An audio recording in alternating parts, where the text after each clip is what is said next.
Welcome back. I am Jules, and this is the Working Actors Journey rehearsal room, where we have the time to deeply explore just one scene over a month. I will be stepping in as host again for the month of September. Tonight, we'll be diving into two scenes from Shakespeare's The Merry Wives of Windsor. Again, there are no expectations for the work to be final in this session or in the last session at the end of September. It's just a continuation of the work in progress. We will continue posting the weekly sessions on YouTube for free for all to enjoy. So be sure to subscribe to our channel and click for notifications. You can still support the project via Patreon and get early access to all the sessions, plus a podcast version starting at just $5 a month. Thank you to our Patreon supporters who are at the co-star level, and those names are Joan and Michele, Christian, Jim, Magdalen, Ivar, Claudia, Clif, and Jeff. Thank you very much. If you have any questions, thoughts, or feedback, please leave a comment below and be sure to hit that like button below so that the algorithm can do its thing. So thank you, everyone. And cast company, if you need anything, I'll be listening in. And now I hand the rehearsal room over to Paul. Thank you, Jules. That was so lovely. Why don't we just not have Nathan come back and just have you do this every day? I think Nathan does a beautiful job. Just kidding, boss. I know you're listening. Kidding, boss. We'll call me. Okay. Have fun, guys. So wait a minute. If we're free on YouTube, do you think if I go and I watch Judi Dench's documentary, does she have to watch this? Yeah, absolutely. I think that's fair. Yeah, that's what we'll be doing for the next 2 hours and getting in touch with our people. Exactly. Thank you, Jules. Gideon, we've already proven tonight, or we have evidence already tonight that my memory is not that sharp. But I seem to remember that at the end of last week, you had some more notes or some more things to say, and we said we'd start with it this week, or am I imagining that? I don't think you're imagining it, but I think it doesn't pay because we're going to read it again. And so we'll start fresh and I'll take whatever notes I have. There was nothing pressing left over last week. So if something presses, we'll do it tonight. Well, as I search for things to fill the void while Michele tries to get reconnected, Todd or little Cece, is there anything that was bugging you? Anything that you wanted to talk about? Any line you wanted to question? Either one you've already read or one that's coming up? Preferably from this play. I mean, I can't think of one right now, right offhand. Well, I'm gonna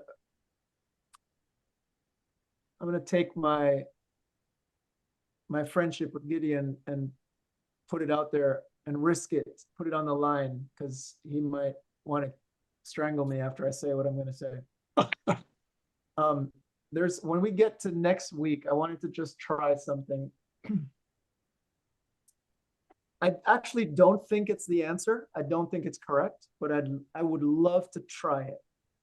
I would love to try that when Mrs. Page comes in for the second visit, that she actually is freaking out because she actually did see Ford on the street approaching the house. And she's trying to tell Mrs. Ford he's really coming. And Mrs. Ford thinks that she's just acting really well and performing their script or gone off script. And Mrs. Ford is really impressed with the acting. And of course, Falstaff's hiding, so he can't see it. And Mrs. Page is going, no, this is real. And I would love to try it and then have a conversation about why it's the wrong choice. Like there's evidence in the lines that says that doesn't work. And if you want it to work, you'd have to cut certain lines or change certain lines. But I just feel like on stage that's funnier than them doing the same thing again. Yeah, that's good. So I will not strangle you, I promise. I'll be true to the text as you wish me to be. And but you're the director, so you get to do whatever you want. And anything I say can be easily overruled by just overruling me. I feel inadequate. I don't feel I have the authority to ever overrule Dr. Rappaport. I mean, to say, as I've told actors before, it's your tuchus up there on the stage, not mine. I'm not performing it. So I'm going to give you whatever I can to help clarify what Shakespeare means, and then the rest is up to you. Okay, good. All right. What can we do without Michele? Hello, hold on. Okay, my internet is out, so I'll have to do it on the phone. Not ideal, but It's all right. where are we starting from? Well, we were just going to start from the top, and then when we get to where we stopped last week, we just keep going. Okay, How you feel about that? Is that okay? sure. Well, no, it's going to be a terrible recording because I'm not in the right position, but no internet, no. Michele is totally fine. Okay, This is supposed to be rough. rougher than usual. Am I still delayed when I speak? Is it still? I mean, or is Can it you bring in better? the chair, please? What you just I said tried to just change now some settings. Okay. didn't Okay. feel delayed. The no. chair. Want me to do router still or no? Not at this point.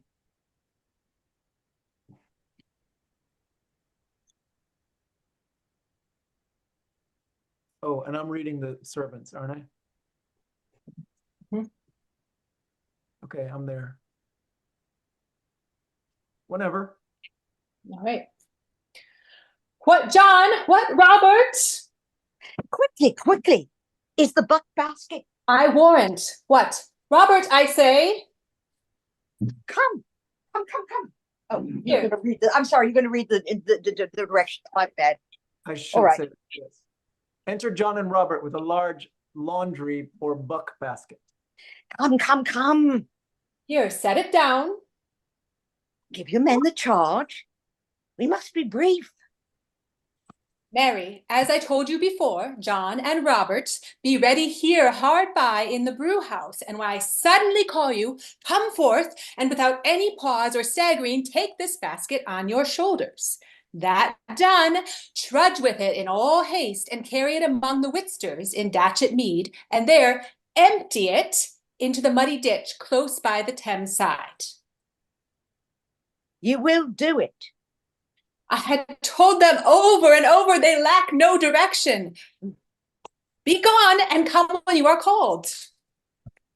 John and Robert exit. Here comes little Robin. Enter How Robert. now, my Irish musket? What news with you? My master, Sir John, is come at your back door, Mistress Ford, and requests your company. You little jack-o'-lent. Have you been true to us? I'll be sworn. My master knows not of your being here, and hath threatened to put me into everlasting liberty if I tell you of it. For he swears he'll turn me away. Oh, thou'rt a good boy. This secrecy of thine shall be a tailor to thee, and shall make thee a new doublet and hose. I'll go hide me. Do so. Go tell the master I am alone.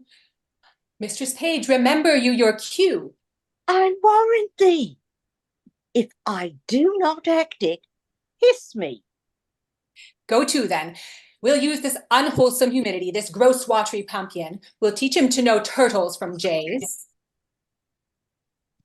Have I caught thee, my heavenly jewel? Why now let me die, for I have lived long enough. This is the period of my ambition. Oh, this blessed hour. Oh, sweet Sir John. Mistress Ford, I cannot cog, I cannot prate, Mistress Ford. Now shall I sin in my wish. I would thy husband were dead. I'll speak it before the best lord. I would make thee my lady. I, your lady, Sir John. Alas, I should be a pitiful lady. Let the court of France show me such another. I see how thine eye would emulate the diamond. Thou hast the right arched beauty of the brow that becomes the ship tire, the tire valiant, or any of the tire of Venetian admittance. A plain kerchief, Sir John. My brow has become nothing else, nor that well neither. Thou art a tyrant to say so. Thou wouldst make an absolute warrior, and the firm fixture of thy foot would give an excellent motion to thy gait in a semicircled farthingale. I see how thou wert, if fortune thy foe were, if fortune, I'm trying to remember how we did. I see what thou wert, if fortune thy foe were not nature thy friend. Come, thou canst not hide it. Believe me, there's no such thing in me. What made me love thee? Let that persuade thee. There's something extraordinary in thee. Come, I cannot cog and say that thou art this and that, like many of these lisping hawthorn buds that come like women in men's apparel and smell like bucklers very in simple time. I cannot. But I love thee, none but thee, and thou deservest it. Do not betray me, sir. I fear you love Mistress Page. I might as well say I love to walk by the counter gate, which is as hateful to me as the reek of a lime kiln. Well, heaven knows how I love you, and you shall one day find it. Keep in that mind. I'll deserve it. Nay, I must tell you so you do, or else I could not be in that mind. Mrs. Ford, here's Mistress Page at the door, sweating and blowing and looking wildly, and would need speak with you presently. She shall not see me. I will ensconce me behind the arras. Pray you do so. She's a very tattling woman. Falstaff hides behind the arras. What's the matter? How now?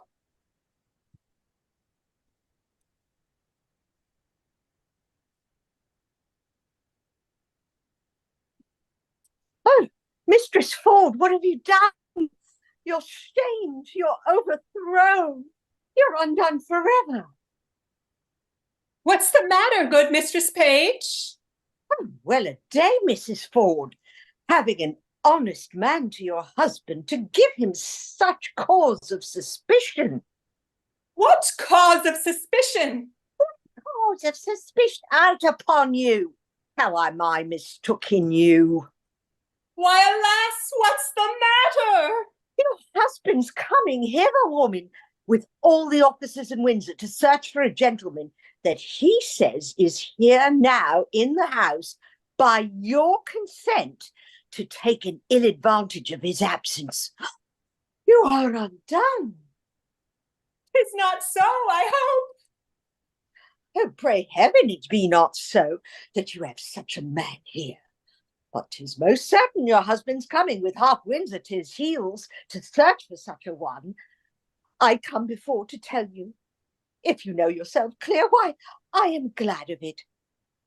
If you have a friend here, convey him out. Be not amazed. Call all your senses to you, defend your reputation, or bid farewell to your good life forever. Shall I do? There is a gentleman, my dear friend, and I fear not mine own shame so much as his peril.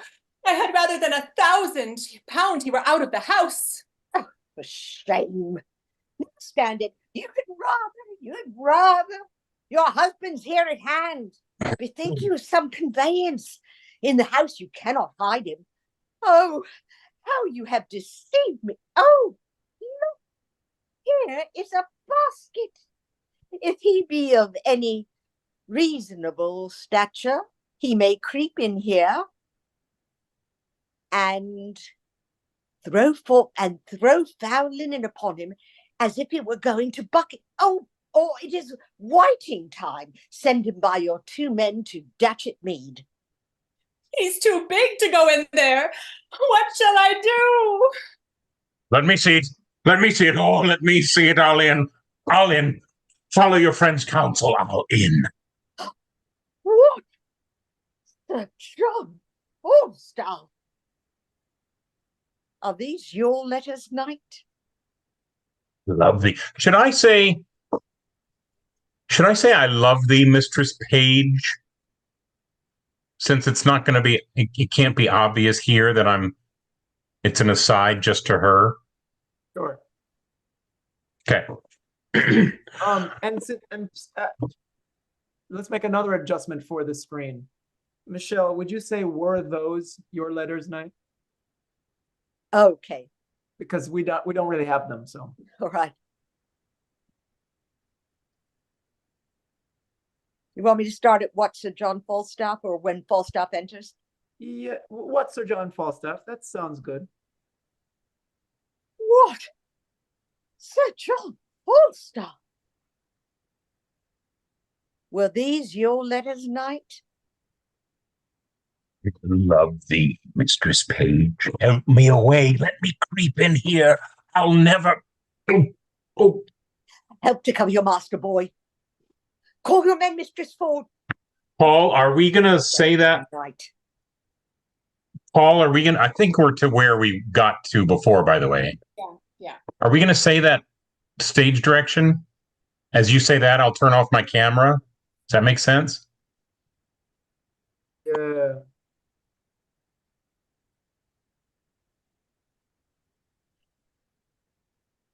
I'm sorry? Yes. You know what I think I'll say? What? I think I'll say Mistress Page pushes Falstaff into the basket. Okay. Because you are talking to her and you get Yeah. And it's like an interruption. So yeah. I know it's not a character line, but can you like interrupt me with that? Yes, I will. Let me creep in here. I'll never. Yeah. Okay. Cool. Yeah, that's a good call. I'll say Mrs. Page pushes Falstaff into the basket. And she will just keep going. Help to cover your master, boy. And they cover him with dirty clothes, or no, Yeah, not that? keep the dirty clothes. They I cover. think that helps too. Yeah. Okay. All right, I'll say that too. They cover him with dirty clothes. Michele will keep going. And after dissembling night, I will say Robin exits. Oh, man. Oh, Robin never left. When Robin came in, he never left. He does leave. You didn't say it, but he does leave. When the hell did he come back?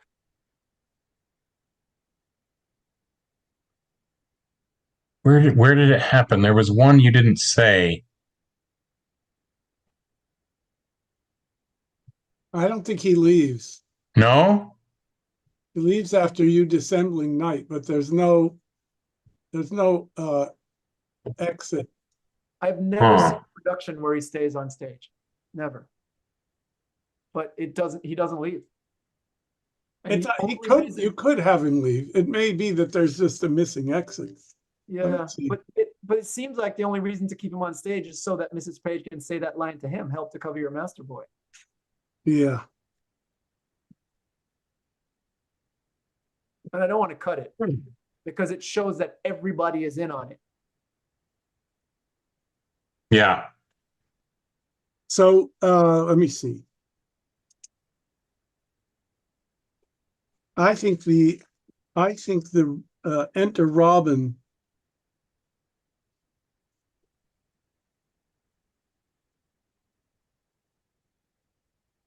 I'm just looking to see if the editors put in an exit.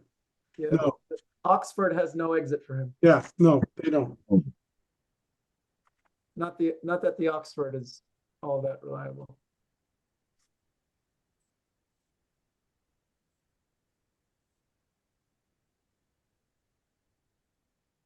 I mean, there's no reason for him not to be there because he's the servant of Falstaff who hangs out with him. However, the Arden does have enter Robin at line 77. Mistress Ford, here's Mistress Page at the door. Right, I have that too. But he never leaves after that. And it's weird that he's on stage while the women are acting out their plot. I also don't, tell me if I'm wrong, all of you, but I don't feel comfortable with her saying, Robin, help to cover your master. I don't feel like she should name him just in case Falstaff hears him. But she's also saying, help to cover your master. Boy, Falstaff must know who that is, if he heard it. Thoughts? Anyone? Michele, it's your line. Do you have thoughts on this? I think it's okay because Robin, he knows Robin's there.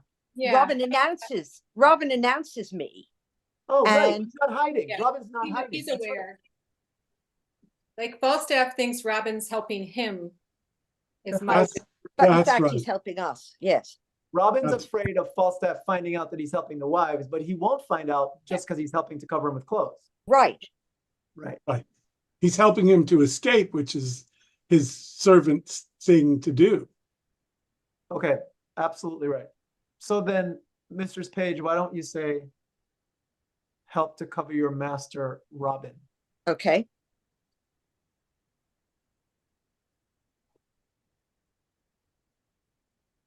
You want me to start from there? Or? What do y'all think about that? If she says, help to cover your master, Robin, call your Yeah, man forward. That's good. Yeah, that works. And then Robin exits. Weird. I'm not going to say Robin exits, but I will say enter Robert and John.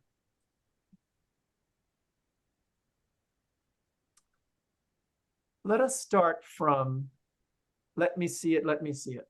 Okay.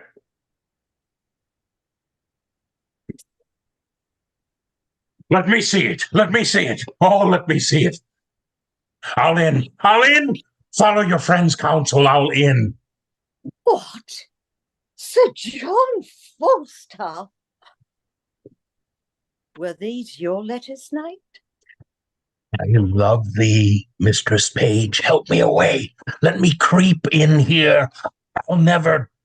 Mistress Page pushes Falstaff into the basket. They cover him with dirty clothes. Help to cover your master, Robin. Call your men, Mistress Ford. You dissembling knight.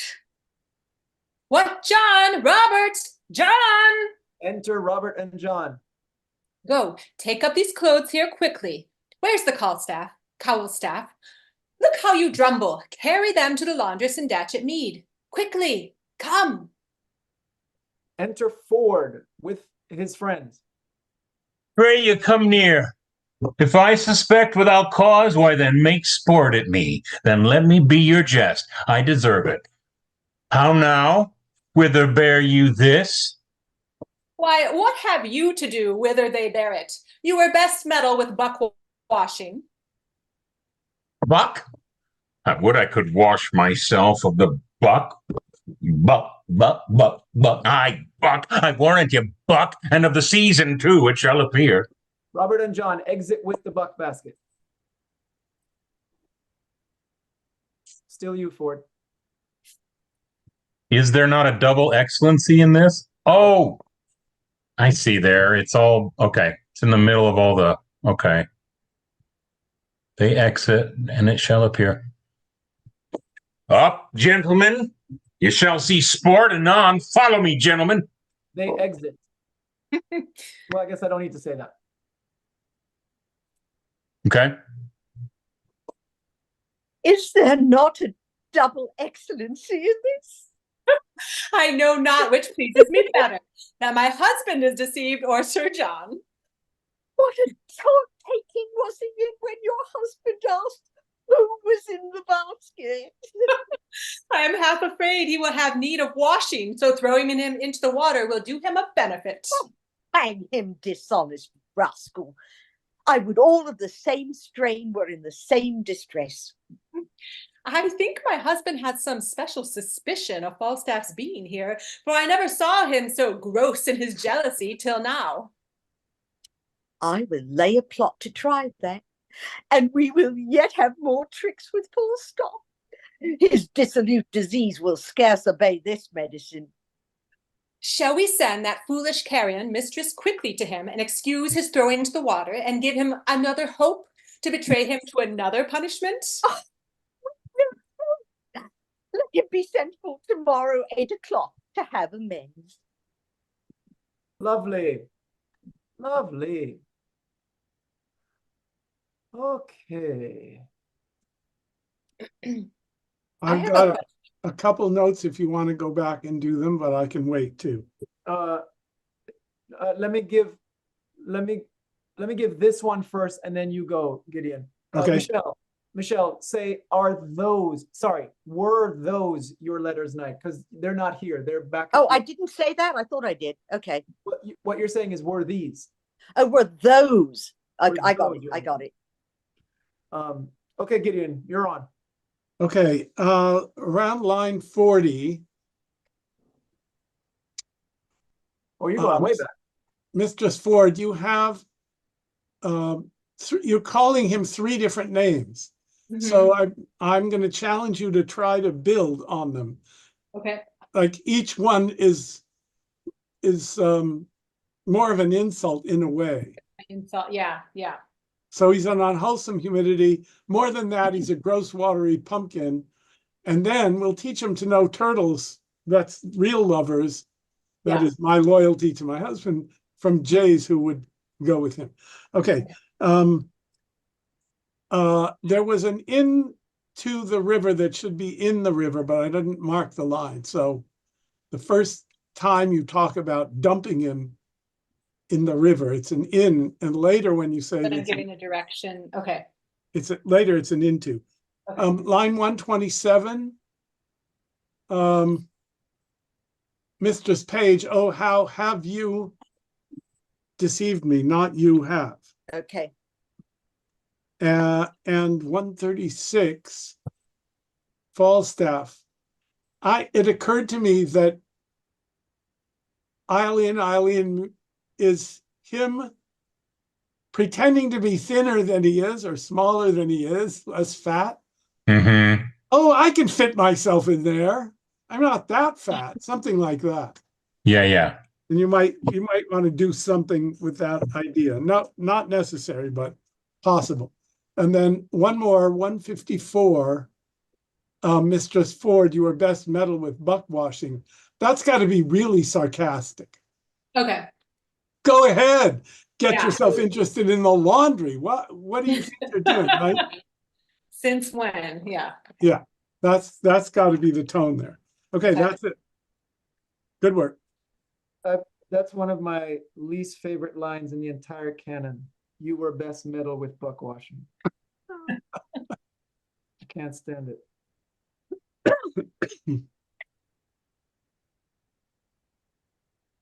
It's and Corinna, it's a hard line to play. Yeah, I know I said But it. I like Gideon's suggestion of playing it sarcastically. Yeah.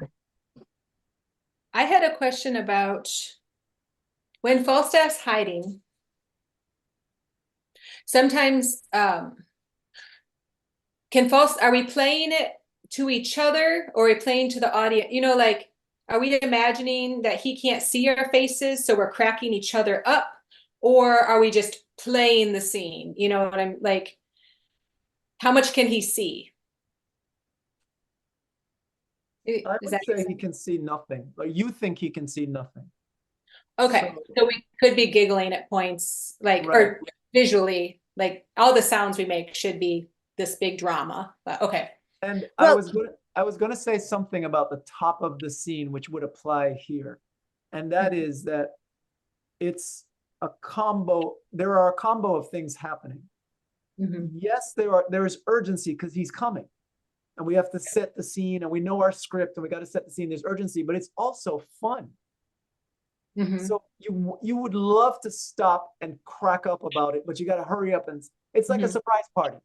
Yeah. Someone's coming, and like, oh my God, it's gonna be so exciting, but we can't stop. We got to make sure the lights are off, and we got to make sure there's nothing blocking the door, and everybody's hidden, and make sure the kids don't give it away. But it's so much fun, and I think it's that sort of dynamic at the top, and that could apply here as well. Like, Mrs. Page is like, oh, I can't believe you would do this. And then as soon as he's in and we're covering up, it can go back to, okay, call the men. Oh, Mhm. let's Yeah. take this to the river and throw it in. And you In both- fact, Falstaff is only in the basket for a very short scene between Yes. Mistress Ford and Ford, and then he's carried out. right. So, So and we would not be cracking up in front of Master Ford. correct. That's what I was going to say next. So you can be having fun. Oh, we got him in. He fit in there. It's great. And all the dirty clothes are on him. Oh, shit. Ford is actually here. Now what do we do? Mm. And it's a little bit of a freak out, because if Ford finds him in that basket, all hell will break loose. And then when they decide after this, when they decide to do it again, they're cracking up again. That is, Yeah. Ford's out. Now they can, let loose again. Right. And they're going to have even more fun doing it the second time. Yeah. Right. Okay. So I that was a long answer to your question, Corinna. That's really helpful though. That's good. Yeah. So I think they're having fun until Ford actually comes through the door, and you're like, oh, we weren't expecting that. Yeah. So then when he's gone, you two can have a real release. Oh my God, can you believe that just happened? Yeah. And then this, oh my God, that happened, and that happened. And then you can go, oh, what do you think? Do you think we could get away with it again? Yes, let's do it. Let's do it Yeah. again. Let's try it again. It's like a rush. Like Yeah. it was scary, and then it's a rush because we got away with it, and then we just gotta try this again. Okay. And also because it's not enough to teach Falstaff his lesson. He's going to need reinforcement of the lesson. I think I sort of say that when I says his disease isn't just going to be cured by this medicine. Correct. Right. And by the way, these are help me out here, Gideon. These are not high society women, as we said last week when Falstaff said, "Look, I'm a knight. I can help you out, lady. I can change your status." These are not. They have wealth, but they're not high society women. Their lives are probably boring. This is the most fun they've had since they've known each other. I think their lives aren't boring because they make them fun. And this is a great opportunity, unlike any they've had before. This is They're so not, much fun. they're not high class, but they are middle class. Bourgeois. Yeah, successful middle class. Yeah. So Falstaff thinks they can be tempted by the title of lady, and they can't because they've got plenty, number one, and they And have they're women, and they're women of integrity, yes, they have integrity, they love their husbands, they're loyal to them, and they're virtuous. and they're virtuous, and they have enough money. So he's not even breaking the surface of their resistance, but he's giving them this opportunity to have a really jolly good time. This is way better than Bridge Night. This is way better than Way more Going- exciting. whatever the club was back in the day. This is way better. This is And so better much more fun. partly because it's fun and partly because it's he deserves it. So they are instruments of justice as well, and that is very that's fun. Mhm. And we go out of our way to sort of tease him about the fact that we know that you sent these letters to both of us, Mhm. and then he tries to say, oh, but I only love you, I only love you. But What a prick. yeah. So what who says this? Mistress Ford, what do you mean when you say I am half afraid he will have need of washing. What's the modern day equivalent of that line? I think he soiled himself Yes, ma'am. I think because that's he's what scared. she's saying. He actually was so scared. Yeah, that's what I. I think that's exactly what she's saying. So then, Mistress Page, what is the relationship? What do you mean when you say what a taking was he in when your husband asked who was in the basket? Because you could not see him. So I'm guessing that you are trying to surmise. Yes, I think I'm saying, oh, I can just imagine what he was feeling. Correct. What a when he taking was he listening must to have them. been. What a taking he must have been in is what you're saying, but don't Yeah. change the lines, but that's what you're saying. Yeah, I think that's right. And Mrs. Ford answers your wonder by saying, this is what I think he did.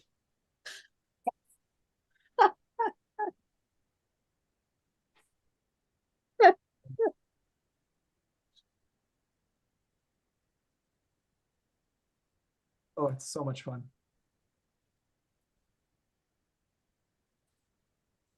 Any thoughts or questions from the three of you?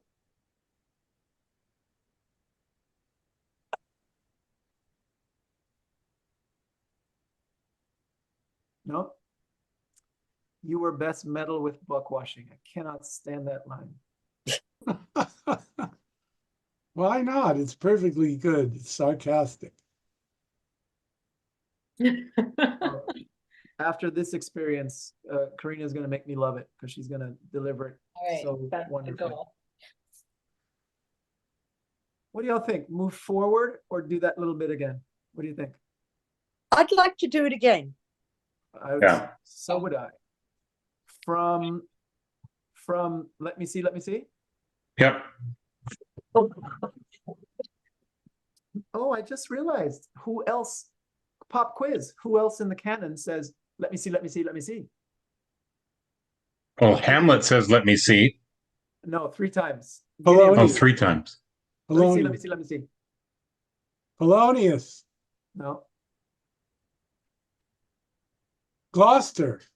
Malvolio, when he's reading. Oh, right. Oh yeah. No, MOAI, no one should something. Let me see. Sorry, go ahead. Nerding, I'm just nerding, I'm sorry. Malvolio? Okay. Let me see it. Let me see it. Oh, let me see it. All in. All in. Follow your friend's counsel. All in. I'm sorry, I'm trying to find the place, so sorry. Okay. Starting on line 135. Thank you, that helps. Okay, got it. Let me see it. Let me see it. Oh, let me see it. All in. All in. Follow your friend's counsel. All in. Oh. What? Sir John Falstaff. Were those your letters, sir? Knight? I love thee, Mistress Page. Help me away. Let me creep in here. I'll never. Mrs. Page pushes Falstaff into the basket, and they start to cover him with dirty clothes. Help to cover your master, Robin. All your men, Mistress Ford. Oh, you dissembling knight.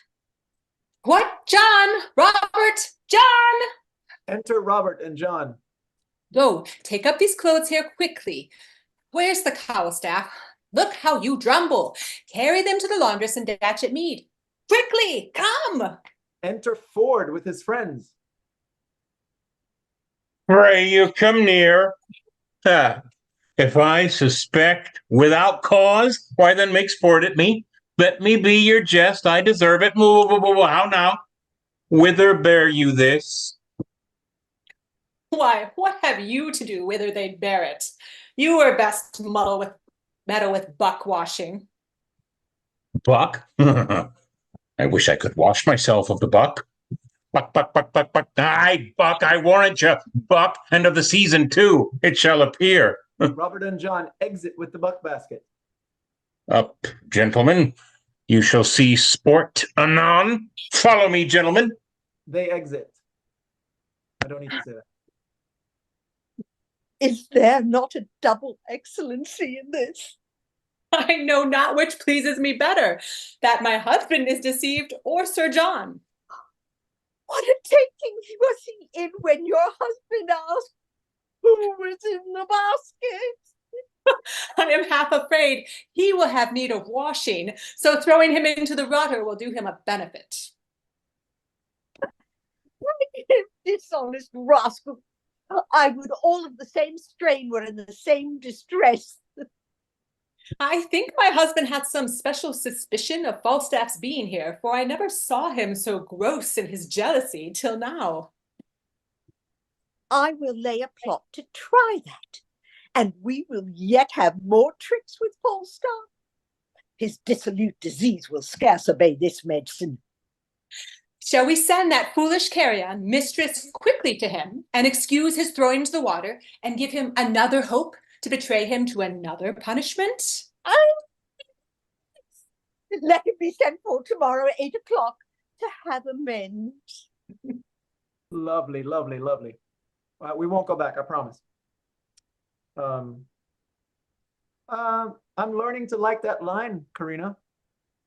I know I said muddle instead of metal, so I muddled the line, but yes, I'm working on it. Yeah. Yeah, I think Yeah.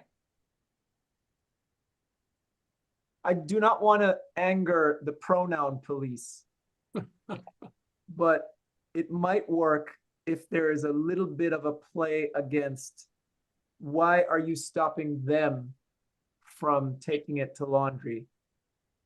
Do you want to do it? Right. There might be a little something in there, sarcastically, because you know he's never going to do it. Right. Yeah.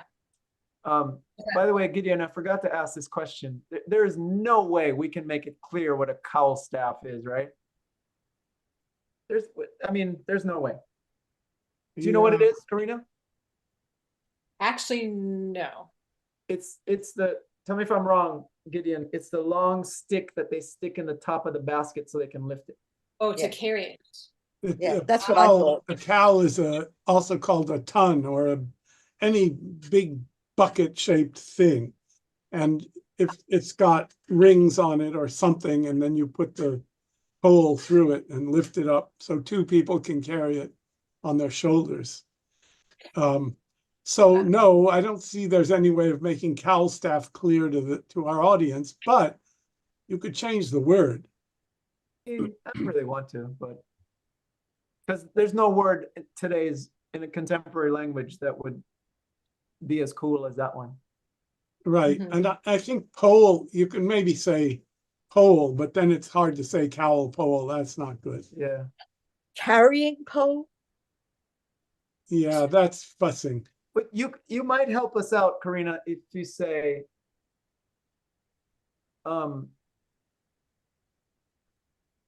wait a minute, how are you gonna, where's the carrying stick? You didn't bring it. How are you gonna carry the basket? So it's clearer that there's some part of the apparatus that you forgot to bring, you dumbasses. Because they're pretty dumb, these guys. Yes. And look how you drumble is, why are you moving so slowly? We have to get it out of here. Okay. Why didn't you bring the cowl staff when you brought out the basket? Yeah. Okay. So, wait, are you saying change any of those words or just say it more like, what's the matter with you? Yeah. Just change So you have two options to play with cowl staff. Okay. Here, guys, take this laundry basket. Let me get you the cowl staff so you can carry it. Oh, crap. Where is it? We didn't bring it. That's one. Or why didn't you bring it with you? How else are you going to carry the basket? Okay. That's the other way to play it. Okay. No one's going to know what it means either way, but we will know. Right. Yes. I just realized that is it John? Do you always call John twice? Is it always John, Robert, John? Or is it sometimes Robert, John, and Robert? You always call John twice, don't you? Sometimes I just call them each once. I don't know. Okay. Well, both of them are dumb, I think. But anyway. Yeah, I think John might be a little slower on the uptake, but yeah, because I do say John more, but.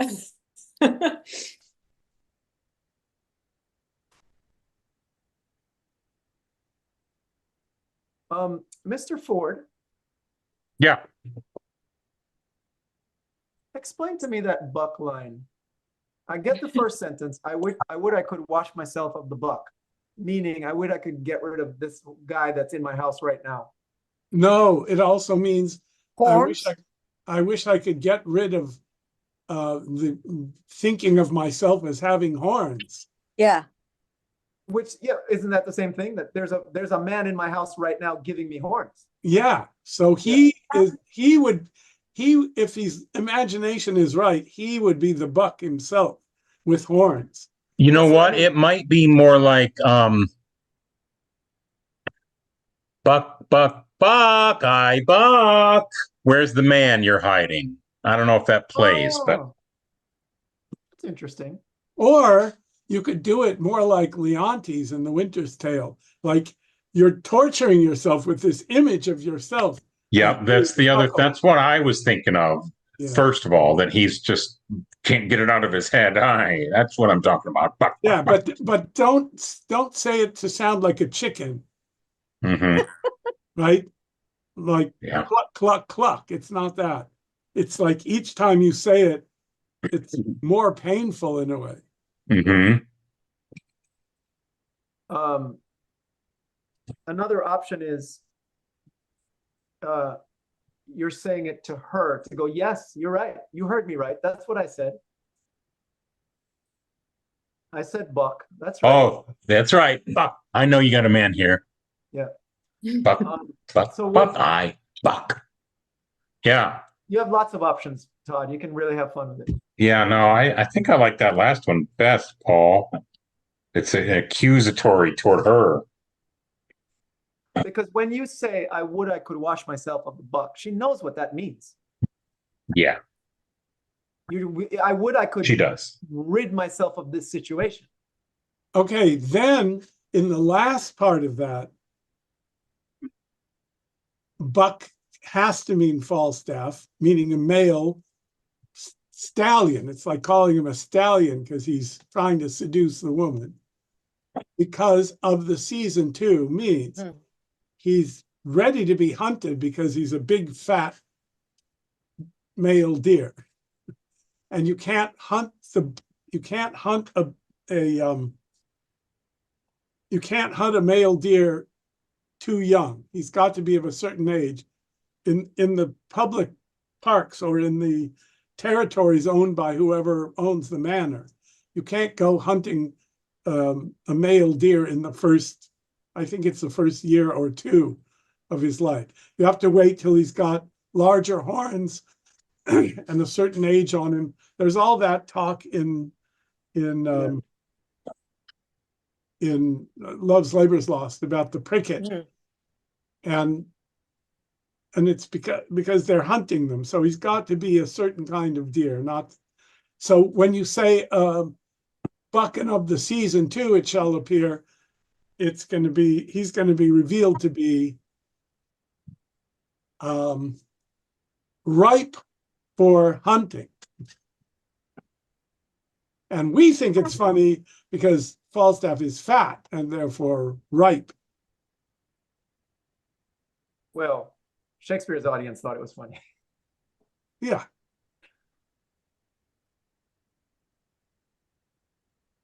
Cool. You good, Todd? Yeah. All right. Shall we? Oh, it's almost 9 o'clock. Shall we attempt to start the next scene? What do y'all think? Yes. I will say Act 4, Scene 2. I won't say enter Falstaff and Mrs. Ford. You guys will just enter. All right.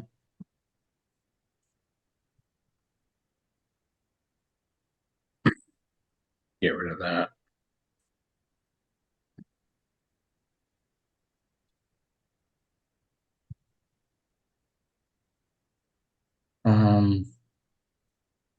Sorry, I was trying to figure out how to strike through that. So I could, but that's all right. The only thing I would say is don't delete it, because sometimes we go back and look at the cut lines to see if we can. Yeah, that's why I was trying to strike through it. And I know there's got to be a way. You mean, but didn't I give it to you with the strike through? Have you got it in Word? I gave it to you in Word. Yeah, I've got it in Word. Okay, so you go up to the left under the home, and there's an ABC with a line through it. That's how you strike it through. Do you see what I'm talking about? In the section up above on the menu line called font, Yeah. there's a big B and an I and a U. Oh, there it is. Yep. Thank you. What are you striking through, by the way? Just that enter Sir John Falstaff and Mistress Ford. I see. Okay. All my lines. All right. Mistress Ford, your sorrow hath eaten up my sufferance. I see you are obsequious in your love, and I profess requital to a hair's breadth. Not only Mistress Ford in the simple office of love, but in all the accoutrement, compliment, and ceremony of it. But are you sure of your husband now? He's a birding, sweet Sir John.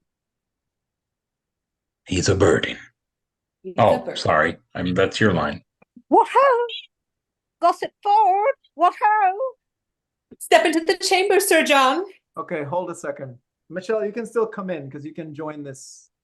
Yeah, do you want my do you want me to put my camera on for that line? No, that's off stage, but I'm Okay. saying for this discussion, you can join us. Oh, okay. Okay, Sir John. Yeah, I'm trying to make a little more sense of that first line. The very first one, your sorrow hath eaten up my sufferance. Yes. Good. And the second one.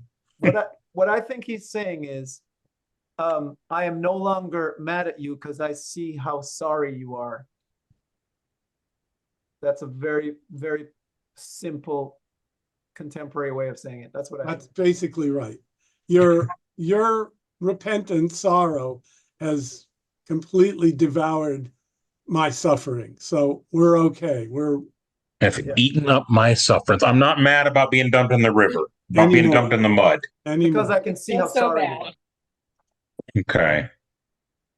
So what we're assuming is we caught them mid-conversation and she just said to you, I'm so sorry, Sir John. I'm so sorry that we did that to you. But you know, my husband was coming and we had to do it. I'm so sorry. And she's doing it in a compliant or pleasing tone, which is what obsequious means. Right. So he's responding to her treatment of him with those words. Zealous, officious, devoted. Yes. Here, I think it's a special meaning of it, and it means anxious to please. Hmm. Following his sequor, it means to follow the route. And so she's willing to follow him and make it up to him by her attitude.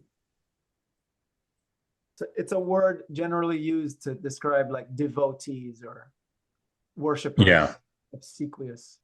And it can have a negative meaning, but it doesn't here. He doesn't mean it that way. And he's using... I mean, it pretty much now only has a more negative connotation, I think. Correct. But not so necessarily then. Not then. And not in Okay. this case. Certainly not in this case. And he's also using big words as usual when he's wooing. Yes. That continues in accoutrement, compliment, and ceremony. And by the way, Sir John, your ego is big enough that you probably think it's proper for women to be obsequious to you. Yes. It's not an insult at all. It's the thing to do. Oh, absolutely. Also, Absolutely. he's a knight. Yeah. Yep. I'm worth it. Yeah.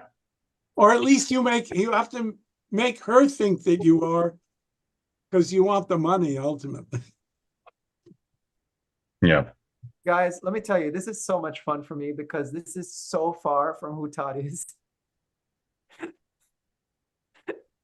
He's such a modest, humble person, just with a big voice. So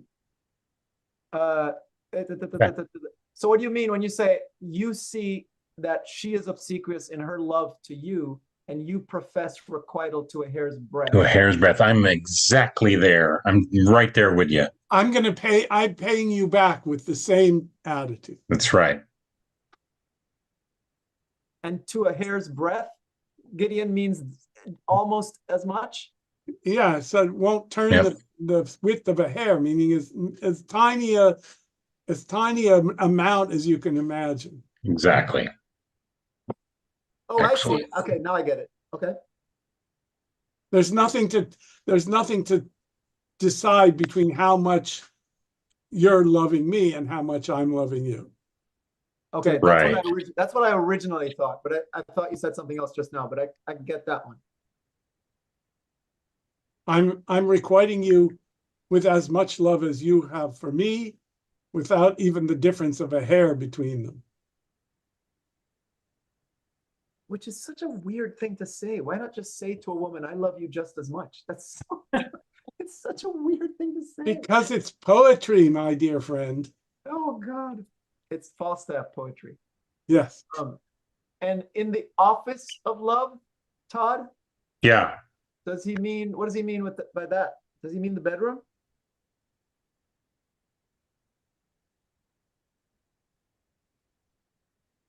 Does he mean I don't only want sex?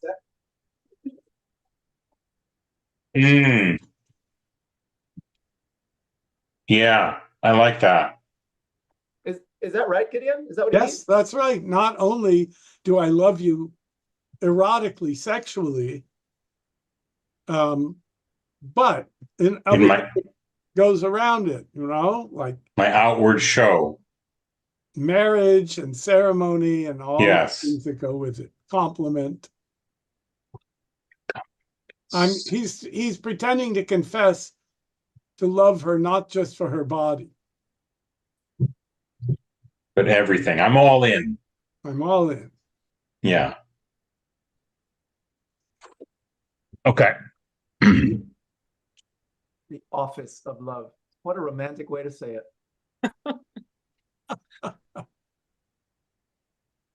All right. Feel free, Todd, when she asks you to step into the chamber, feel free to have some sort of reaction. Not again. That means, yeah. Oh my God. Are you serious? Here we go again. Sound or some Sure. whatever. Okay. Not yet because the men are coming, but just because Mistress Page is there. Right. Okay. But let's talk about this for a second, Gideon. Let's talk about this for a second, because Mistress Page was there the last time, and he said to her, I love you. And she pushed him in, and he thinks they helped him to escape. So he probably thinks they both like him. Correct. So then why would he want to hide from Mrs. Page this time? Because he doesn't want her to know that he's here to seduce Mistress Ford. Yeah. I don't want each other to know. Correct. And they're pretending. So remember that Mistress Page was saying, how can you do this? How can you have a man in your house? Your virtue is being compromised. So he thinks that each of them is keeping her love for him from the other. And he doesn't want them to find out that he's wooing both. Okay. So then maybe, Sir John, maybe you react first when you hear Mrs. Page's voice. Mm-hmm. You react, and that spurs Mrs. Ford to say, hide in the chamber. I don't know. What do you think? Or you both react? Based on what Gideon just said, you both would react. Right. Yeah. One of you for real, and the other Oh, one. there's not even a line. One of you pretending, and the other one for real. It's like this. If you were on stage, he's a birding sweet John, that's good.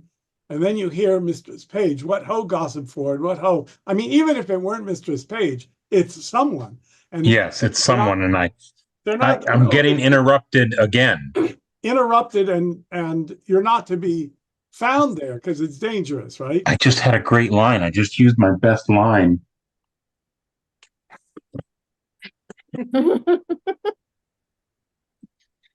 So Okay. I think basically on stage, you're just looking around for where to go. And she points you where to hide. Yeah, Okay. because I was ready. Yeah. All right. Um, Mistress Ford, your sorrow hath eaten up my sufferance. I see you are obsequious in your love, and I profess requital to a hair's breadth. Not only Mistress Ford in the simple office of love, but in all the accoutrement, compliment, and ceremony of it. But are you sure of your husband now? He's a birding, sweet Sir John. Ah, What ho? Gossip forward, what ho? Step into the chamber, Sir John. Sweetheart. Hey, Sit Paul. home. yes, sir. Sorry to interrupt here again. I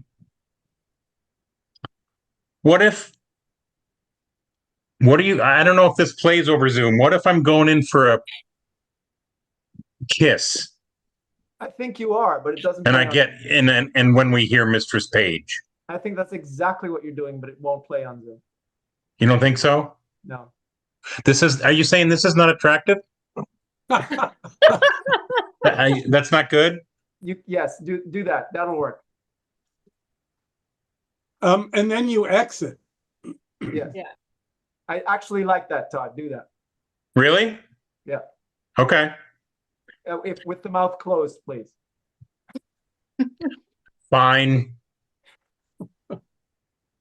Maybe I'll start it just a little bit and stop and go, but are you sure of your husband now? Okay. And when even she better. says yes, then I go in further. Okay. I love it. I love it. Absolutely. Okay. Let's try that. We don't need to do the whole line again. Let's just go Okay. from all, but in all the accoutrement. Okay. But in all the accoutrement, compliment, and ceremony of it.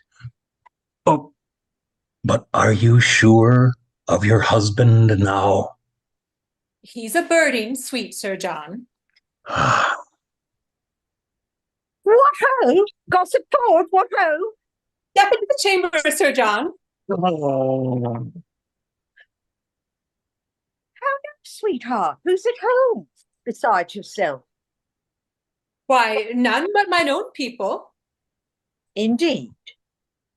No, certainly. Speak louder. Truly, I am so glad that you have nobody here. Why? Why, woman, your husband is in his old loons again. He so takes on yonder with my husband, so rails against all married mankind, so curses all Eve's daughters of what complexion soever, and so buffeted himself on the forehead, crying, peer out, that any madness I ever yet beheld seemed but tameness, civility, and patience to this his distemper he is in now. I am glad the fat knight is not here. Why? Does he talk of him? Of none but him, and swears he was carried out the last time he searched for him in a basket. Protests to my husband he is now here, and hath drawn him and the rest of their company from their sport to make another experiment of his suspicion. But I am glad the knight is not here. Now he shall see his own foolery. How near is he, Mistress Page? Hard by, at street end. He will be here anon. I am undone. The knight is here. Why then, you are utterly shamed. And he's but a dead man. Oh, what a woman are you! Away with him, away with him. Better shame than murder. Which way should he go? How should I bestow him? Oh, Shall I put him into the basket again? No, I'll come no more in the basket. May I not go out ere he come? alas, 3 of Master Ford's brothers watch the door with pistols, that none shall issue out. Otherwise you might slip away ere he came. But what make you here? What shall I do? I'll creep up into the chimney. There they always used to discharge their birding pieces.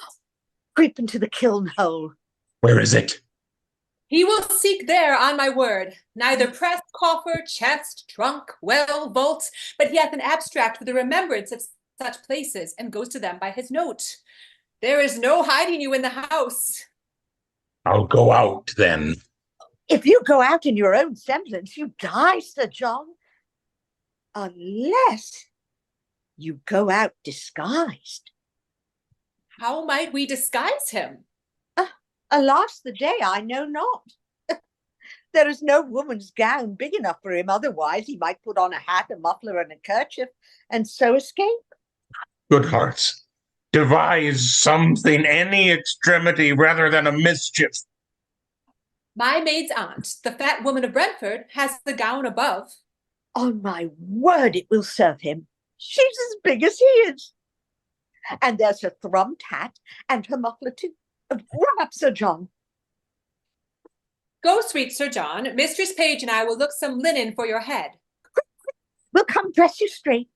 Put on the gown a while. Okay, I hold. would, my husband. Lovely, lovely, lovely. Lovely, lovely, lovely. You go first, Gideon. Okay, I only have a couple things. One is, Todd, when you say but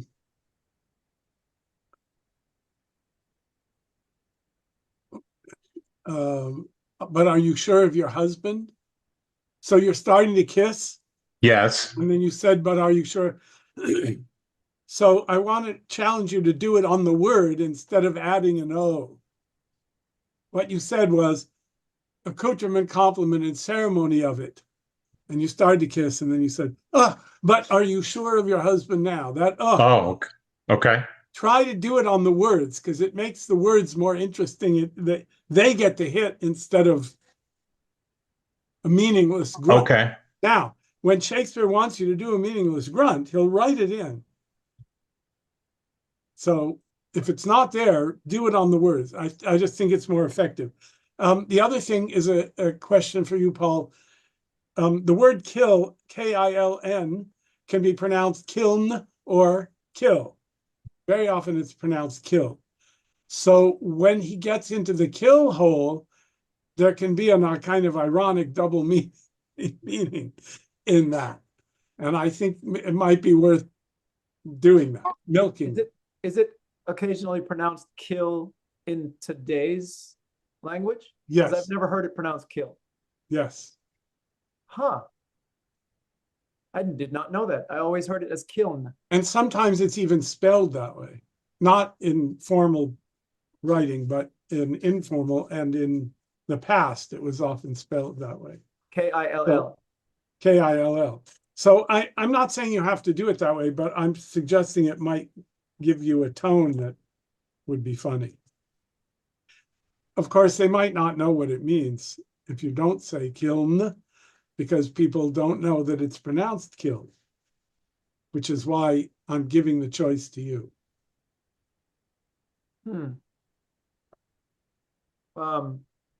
Michele. I think I would prefer to call it kiln, because I think it'll be more understandable. And also that's pretty much as awful. I mean, I'm basically saying put yourself in the oven.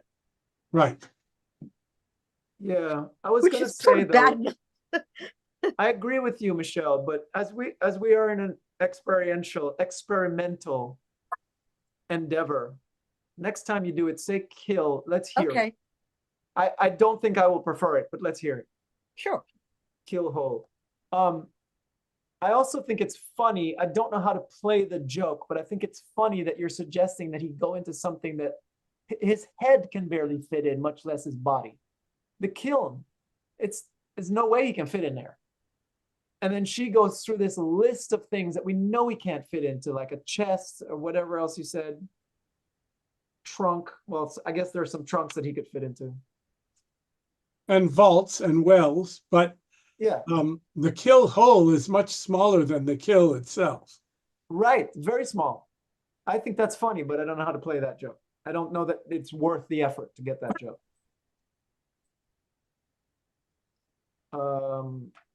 I'm sorry. Where is it? Oh, it's right here. Yeah, it would be. The joke is he says, "Where is it?" As if he can fit in there. There's no chance you're gonna fit in there. Anyway, let us go through this scene, this lovely scene.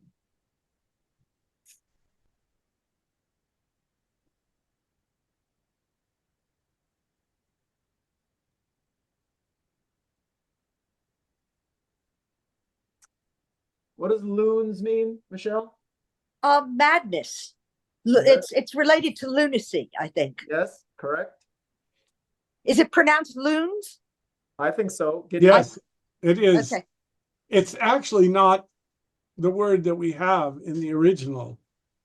The folio has lines, Oh, and it's probably what Shakespeare wrote, because the quarto has something that means the same thing in his vein, odd vein again. But it's been amended by early editors, and I think it makes a lot more immediate sense. Mm.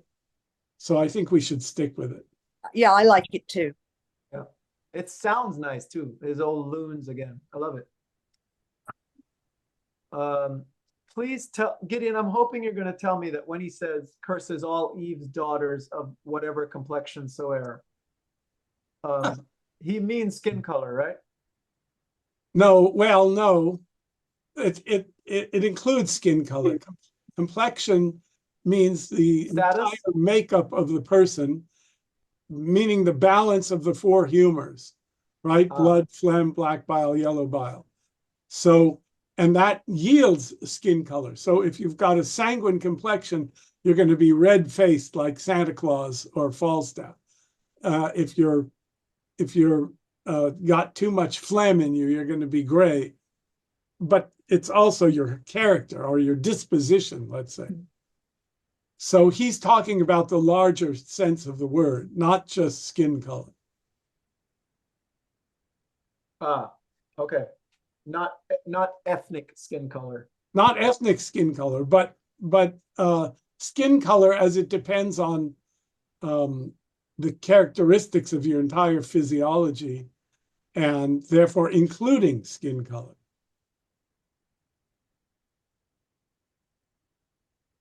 And of course, dark is rejected and blonde is idealized in the period. That's the meaning of Shakespeare's dark lady. She's dark hair and she may have olive skin. I don't think she was black, but she had a complexion that was darker and her eyes were dark instead of peaches and cream skin. And so he loves her anyway. And there are a lot of examples of that in the sonnets. So what does he mean here? That he curses all women no matter what their physiological makeup is? No matter how perfectly blonde and beautiful they are, no matter how dark and ugly they are, no matter... It's just like if you're a woman, I hate you. Yeah, any woman at all. Okay. I understand buffets himself on the forehead. Peer out. Yeah. Meaning watch out, look out? Wait a second. He's calling on the horns of the cuckold to appear, perhaps quoting an old children's rhyme in which the words are addressed to the snail. So imagine a child saying a rhyme about catching a snail who's pulled his head and his horns into the shell, Oh, yeah, they have horns. That's right. and he's calling to the snail to peer out, come out of your shell so I can look at you or do something to you. So he's saying, come out wherever you are, basically. Where are you right now? 25.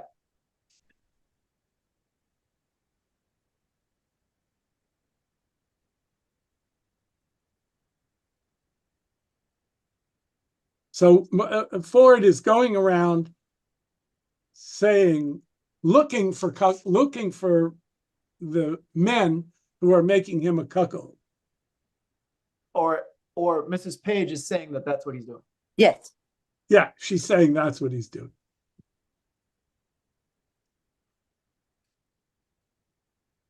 Which implies coming out of your hiding, which Mhm.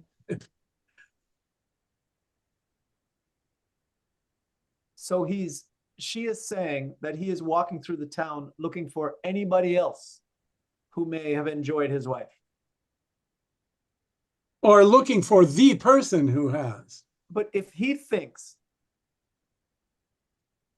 it's Falstaff, oh, they are pretending that Ford does not know who it is, but he knows it's somebody. Correct. But if he's on his way there, to catch whoever it is, why is he going through the town saying, come out, wherever you are? Well, he's buffeting himself on the forehead because he's paranoid about being a cuckold. Yeah. And he's saying, peer out, meaning I'm going to find out where he is, whoever it is. It's not that he thinks every man in the town is guilty. He is looking for the guy who is. And he's buffeting himself on the forehead because he wants this cuckold-making man to be revealed.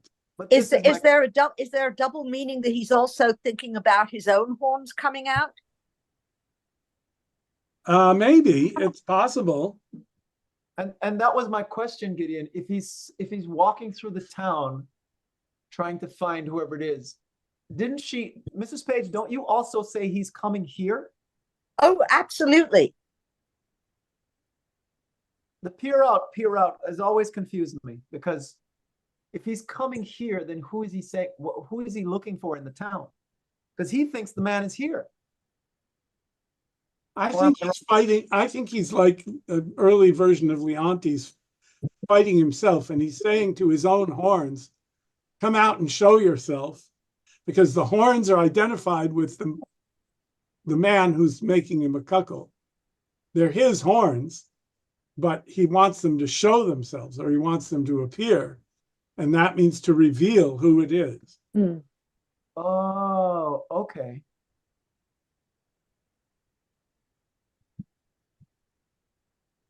Okay, so he's banging himself in the forehead, saying, come on out, horns. Yeah, since I I'm suspect that I'm growing horns that only others can see, let me see them, which is a way of saying, let me see who's the guilty party. Mm-hmm. And of course, the whole thing is in fact a setup to convince Falstaff that the danger is so imminent that he has to take these extreme measures to try to escape. Correct.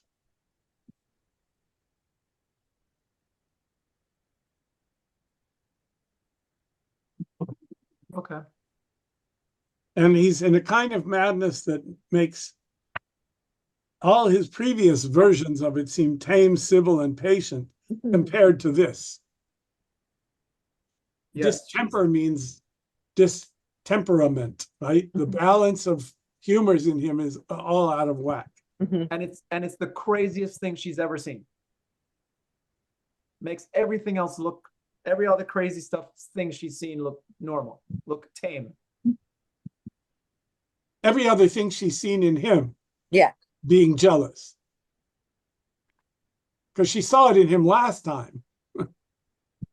Now that's nothing compared to this time. So she's upping the ante for Falstaff.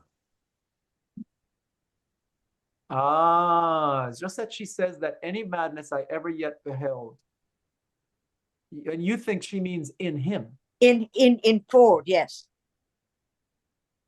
Huh. Okay.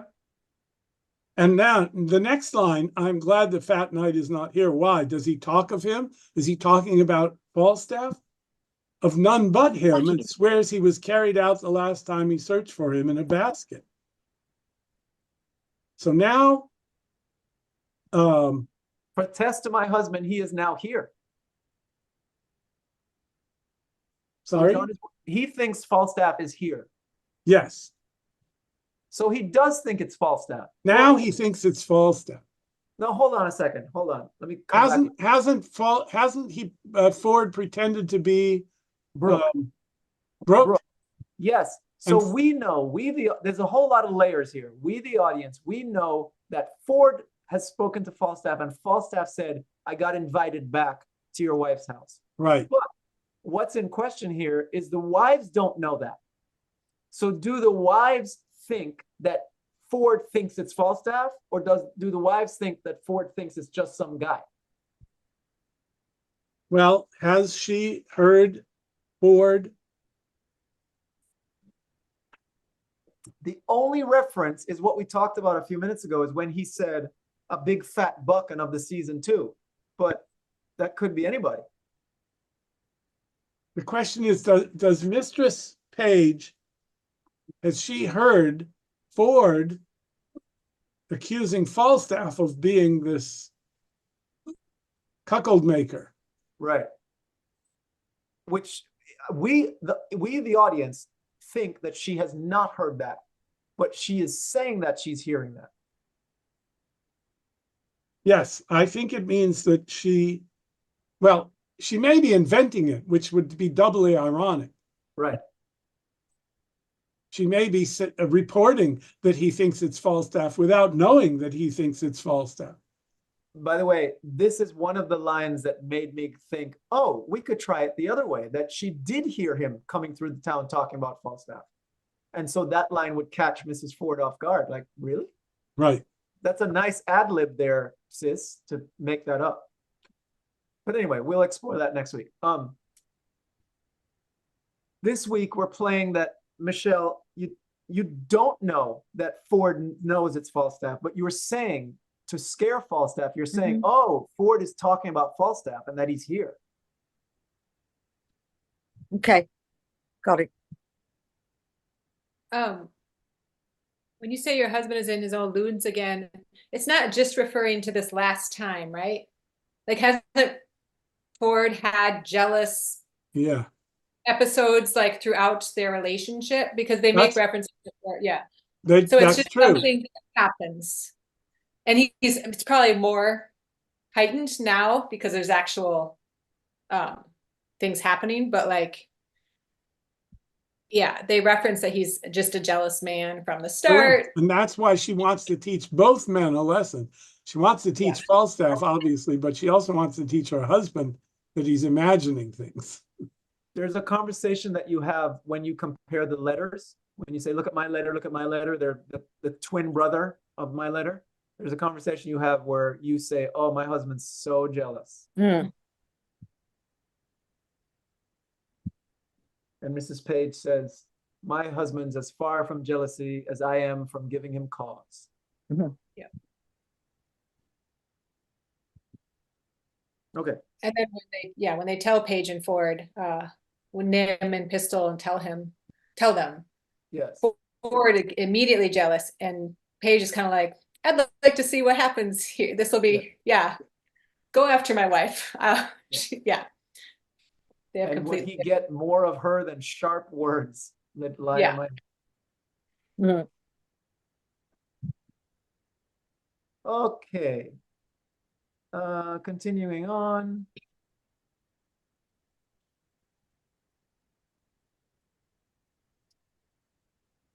Are we starting from 84? I'm sorry, I'm reading. I'm just going through other little bits that we wanted to talk about.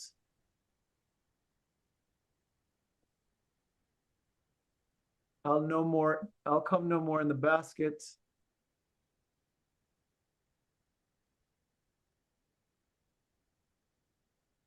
I'll creep up into the chimney. Mistress Ford, I don't know that these answers that you have, or that answer, I think that's your only one. Mhm. I don't know that you had that ready. Okay, You just didn't trying. think he was going to say, I'll creep up into That the wasn't chimney. the first thing I was expecting. Okay. Right. And so you go, no, you can't go there because no. Okay. And then kiln-hole, and then you go, you know what? There's nowhere you can hide. Yeah. Everything's off limits. Yeah. Todd, Mm-hmm. what do you mean any extremity rather than a mischief?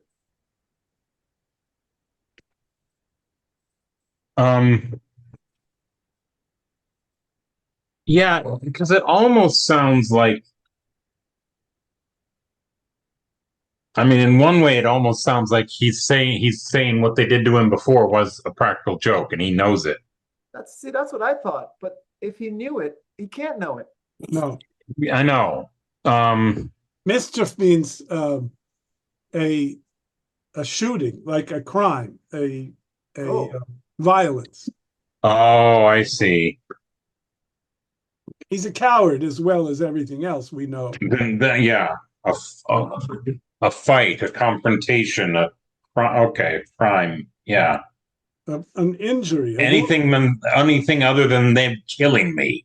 correct, A mischief. or beating me or breaking my bone or whatever. Yes.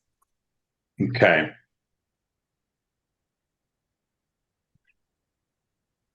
I'll even dress up as a woman to avoid that.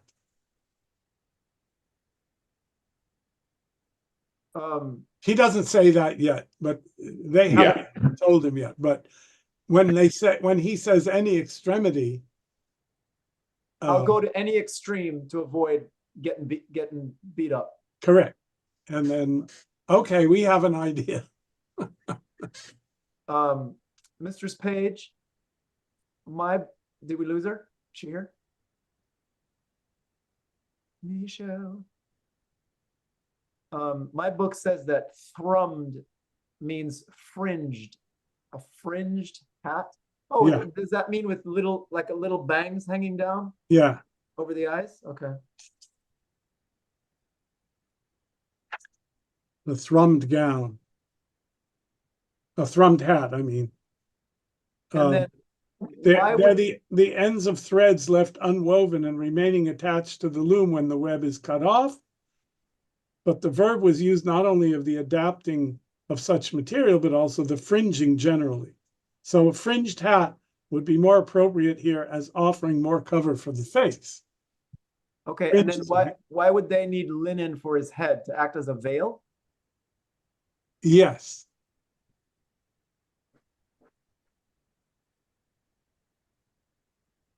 I will look some linen for your head. That is, the thrummed hat might not be enough to hide his face, so they're going to put a white veil over it.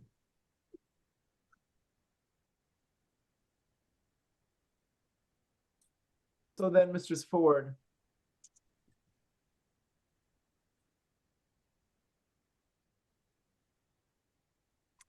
I don't know if we can make this clear. Mm-hmm. But we should, if we can make it clear, we should try that. Okay. The thrummed hat and the muffler. So the muffler covers like this part of your face. And your neck. The bottom half of the face, yeah. And your neck. And the fringe, the thrummed hat covers here. And yet you're saying, and I will get some linen for your head. Oh, to cover up the hair like a kerchief. Is that what you think she means? He'll have the hat on. So I think she's just adding as many reassurances that they're going to keep him hidden as possible. And you say it again later on, Mrs. Ford. You say, go up, I'll bring linen for him straight. Yeah.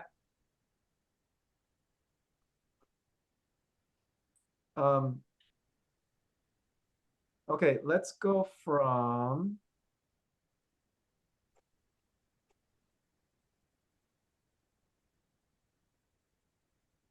Let's go from how now, sweetheart? And then I won't stop you, and let's get to swine. Where's that? After you go into the chamber, Sir John. Oh, so I'm off. Yeah. Yeah.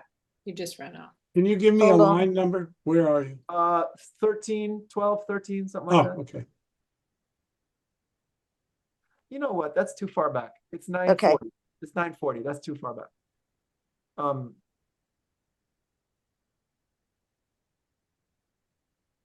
Let's go from Sir John. Now I'll come no more in the basket. Line. 48-ish.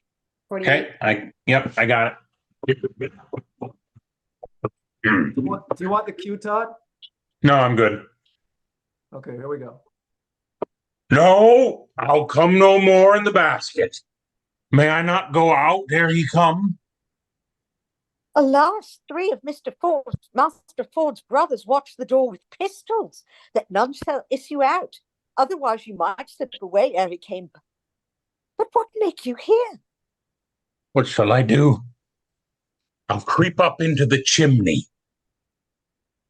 There, they always used to discharge their birding pieces.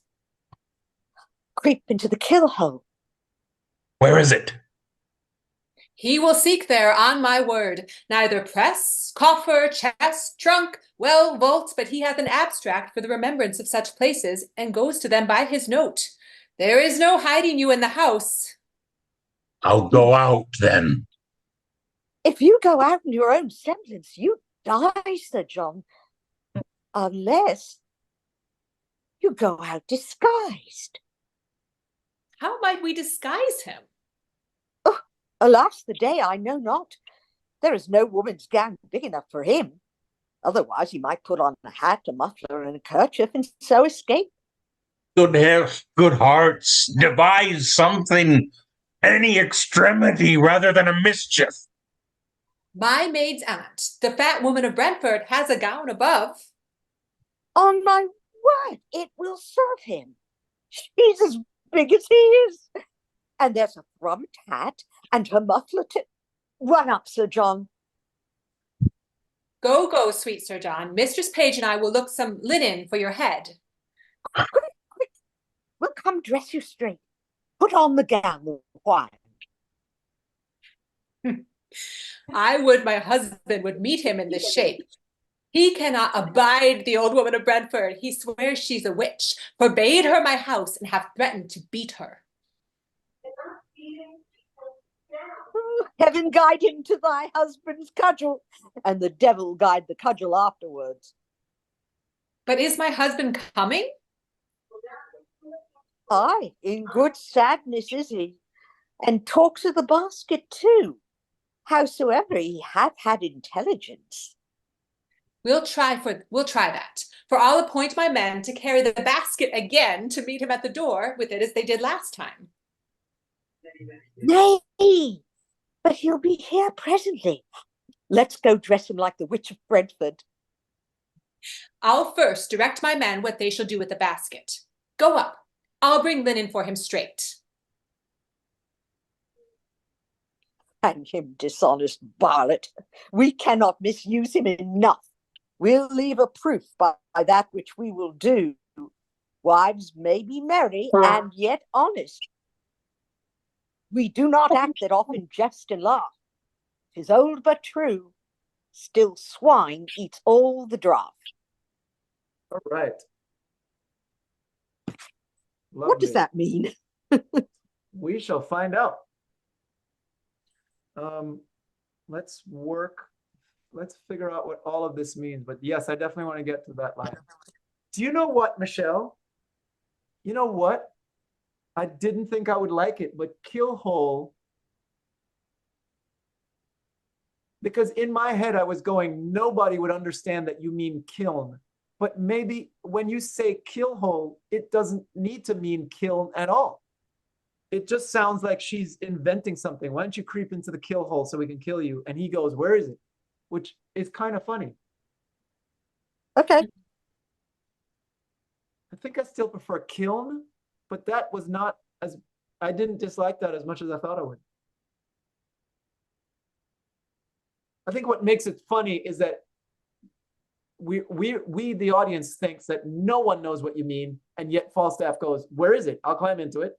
Kiln-hole? Sure, I'll climb into that.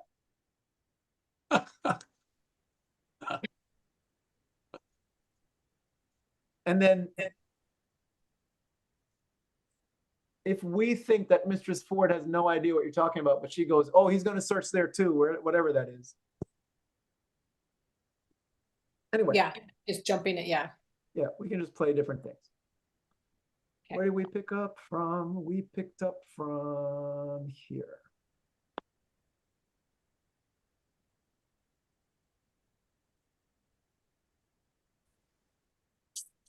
Todd, Yeah. I wonder if he is not leaving, and then we have to figure out why he's not leaving, because Mrs. Page says, run up, Sir John. And then Mrs. Ford, the very next line is, go, go, sweet Sir John. And then Mrs. Page says, quick, quick, we'll come dress you straight. So I wonder if he's not leaving, and I can't figure out why he's not leaving. Because he's freaked out. Why wouldn't he leave? Because he's freaked out. And also because there's nowhere in the house that Ford won't look. So going from one room of the house to another, he's already been warned, isn't good enough. But they just told him to run upstairs. Go upstairs where the gown is. Go put the gown on. She said it. Yeah. Well, he's fat. Running upstairs takes an effort. Yeah. Run up is funny. I mean, we could also steal the joke from the production I did at Pennsylvania Shakes this summer, which is, she says, run up, Sir John. And you go to leave, and Mrs. Ford talks to you, and so you stop.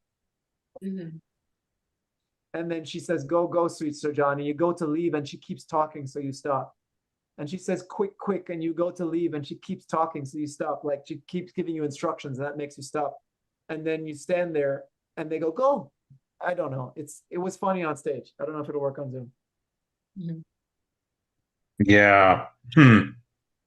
That would, false exits, definitely more difficult to pull off on Zoom. Yeah.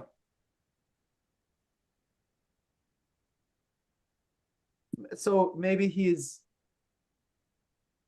would he be apprehensive about putting on a women's attire?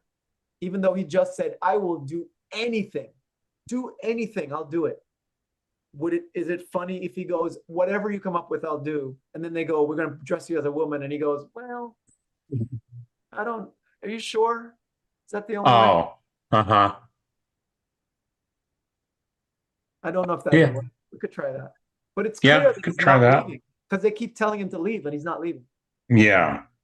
You could like start to turn, and then when they say something again, turn back, but sort of like, I don't know, turning out. I don't know how much it would read, but like turning away and moving and then turning back to us. Yeah. Yeah. Yep.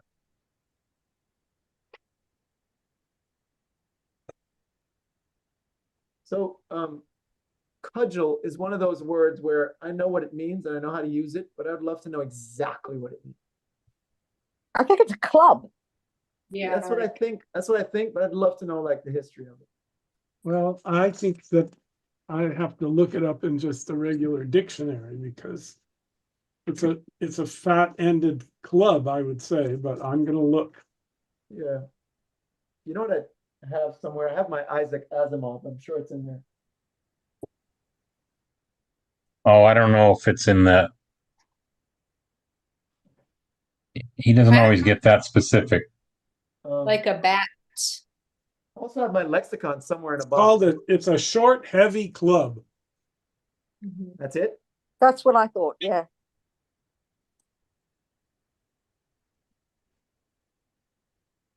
And it hurts when you get hit with it. I'll bet it does. All the pictures, it looks like a little baseball bat, like a slender handle, and then it's wider with the weapon end.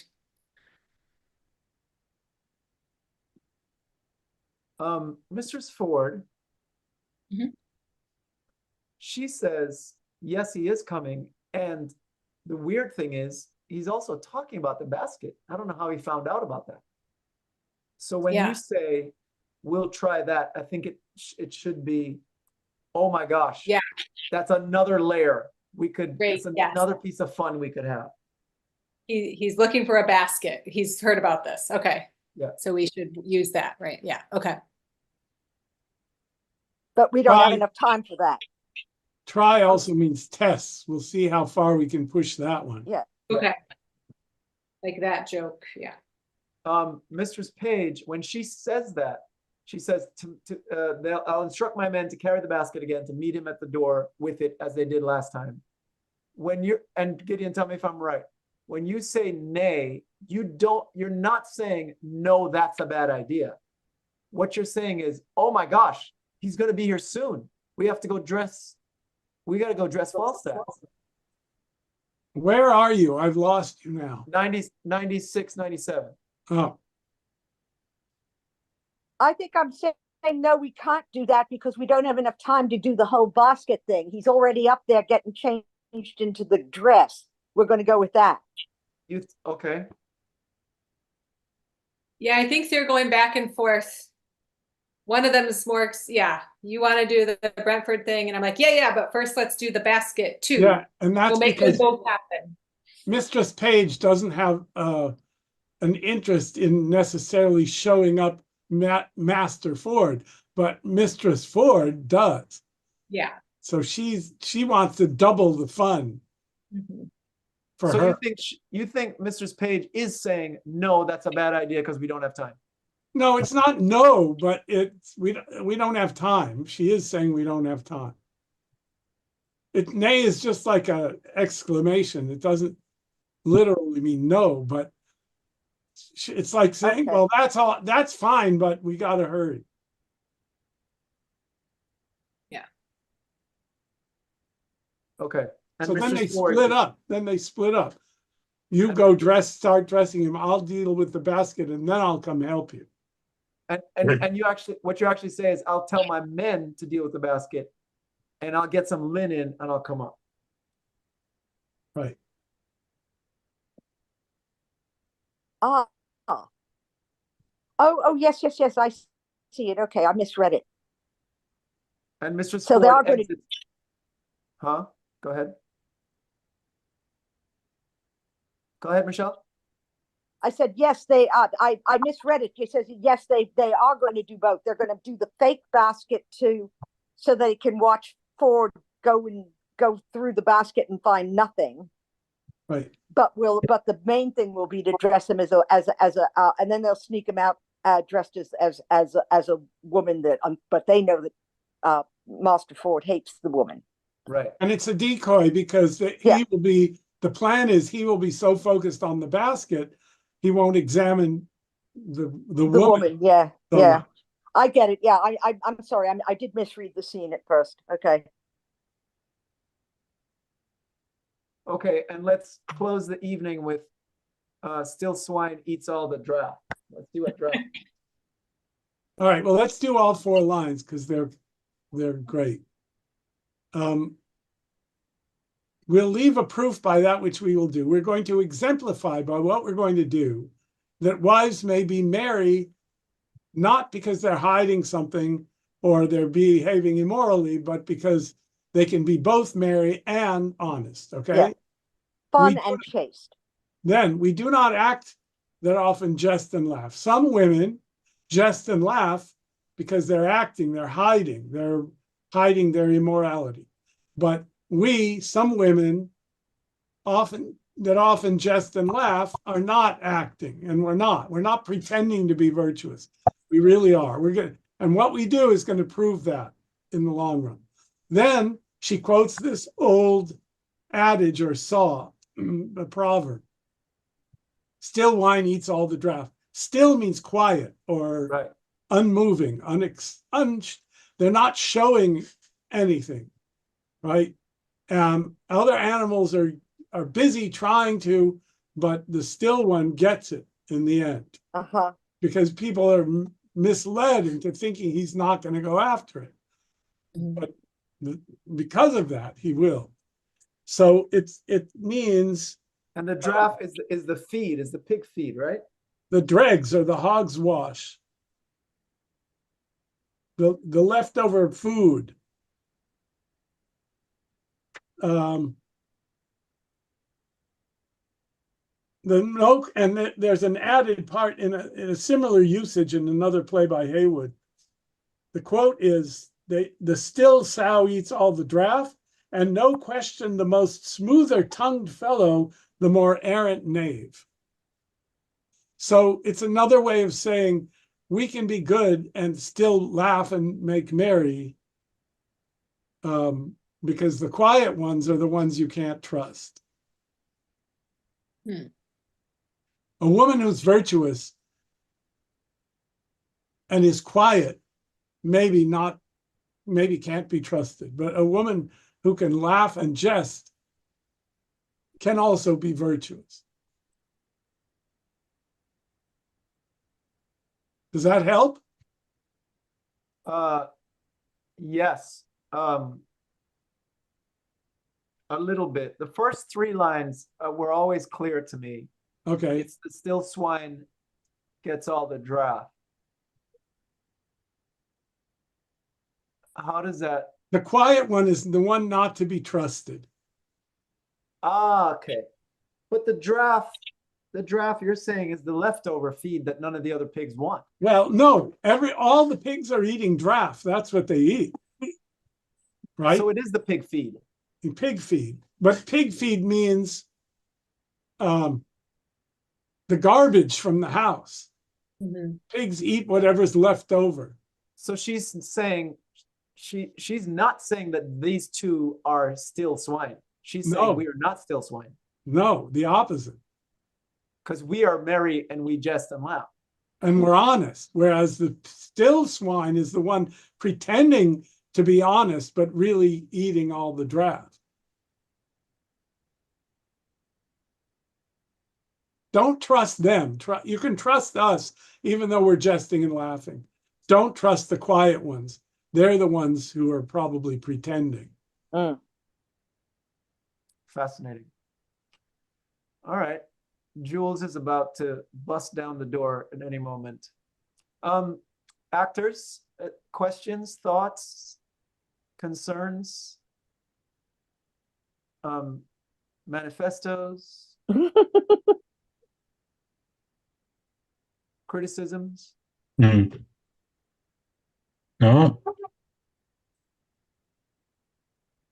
It's very exciting. So I guess, Michele, that last line should sound like a warning. Yeah. Forgive me if that's exactly what Gideon just I said. didn't realize that still meant quiet in that context. I understand it now. That it makes a lot more sense. We're boisterous. We don't hide the fact that we're having fun, and that's why you know that we're honest. I have only to say that I think next time we should start with what we haven't read at all yet. Okay. And we should start. And I apologize. I'm going to go back to my old location so I don't have technical problems. But I think we should start from here when we meet again next week. Yep. Okay. I agree. So specifically, where are we starting from? Where would you like to start from? Right after this. The first thing is enter Mrs. Ford and Robert and John with the buck basket. Right. So start at line 108. Right. Yes. And Ford comes in. Yeah. Yeah. Excellent work. And then we'll get through it. We'll get to the end. And then I'll try my little experiment. And then the final week we'll polish it up. Cool. Thank This you. has been fun. everybody. Yeah. This is so much fun. I can't think of a better way to spend a Tuesday evening. Well, I suggest you go to sleep now. Yeah. Yeah, I'm waking up at 4:30. Oy. Based on your own testimony. Well, thank you. All everyone. right. Yes. And See thank everybody next week. the audience. Please remember to subscribe and like, and we will see you next Tuesday. Thanks, everybody. Bye. Thank Bye. you. Tuesday.